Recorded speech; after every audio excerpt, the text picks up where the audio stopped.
ದೊಡ್ಡ ಅನುಗ್ರಹ, ದೊಡ್ಡ ಉಪಕಾರ ಸಮಗ್ರ ಮಾಧ್ವ ಸಮಾಜದ ಮೇಲೆ ಅಂದರೆ ಸಾಕ್ಷಾತ್ ರಾಮದೇವರಿಂದಲೇ ಪೂಜಿತವಾದ ಅನಂತ ಸನ್ನಿಧಾನೋಪೇತವಾದಂತಹ ಮೂಲರಾಮ ಪ್ರತಿಮೆಯನ್ನು, ರಾಮದೇವರೇ ಸ್ಪರ್ಶವನ್ನು ಮಾಡಿ ವಿಶೇಷ ಅನುಗ್ರಹವನ್ನು ಮಾಡಿದಂತಹ ಮೂಲಸೀತಾ ಪ್ರತಿಮೆಯನ್ನು, ಬ್ರಹ್ಮಕರಾರ್ಚಿತವಾದಂತಹ ಆ ಪ್ರತಿಮೆಗಳನ್ನು ಶ್ರೀಮದಾನಂದ ತೀರ್ಥ ಭಗವತ್ಪಾದಾಚಾರ್ಯರ ಆಜ್ಞೆಯಿಂದ, ಶ್ರೀಮದಾಚಾರ್ಯರ ಅನುಗ್ರಹದಿಂದ ಅದನ್ನು ತಂದು ಶ್ರೀಮದಾಚಾರ್ಯರಿಗೆ ಪದ್ಮನಾಭ ತೀರ್ಥರ ದ್ವಾರ ಅರ್ಪಣೆ ಮಾಡಿದಂತಹ ಒಂದು ದೊಡ್ಡ ಶ್ರೇಯಸ್ಸು ನರಹರಿ ತೀರ್ಥರಿಗೆ ಸೇರುವಂಥದ್ದು. ಏನು ಪುಣ್ಯ ಮಾಡಿದ್ದರೆ ಚತುರ್ಯುಗ ಮೂರ್ತಿಯನ್ನು ನೋಡುವಂತಹ ಭಾಗ್ಯ ನಮಗೆ ಸಿಗುವುದಕ್ಕೆ ಸಾಧ್ಯ ಇತ್ತು.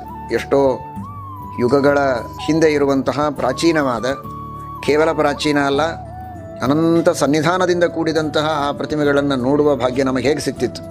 ಭೂಗತವಾದ ಪ್ರತಿಮೆಗಳು ಹಾಗೇ ಭೂಗತವಾಗಿದ್ದರೆ ನಮ್ಮ ಭಾಗ್ಯವೂ ಭೂಗತವಾಗಿ ಹೋಗ್ತಿತ್ತು.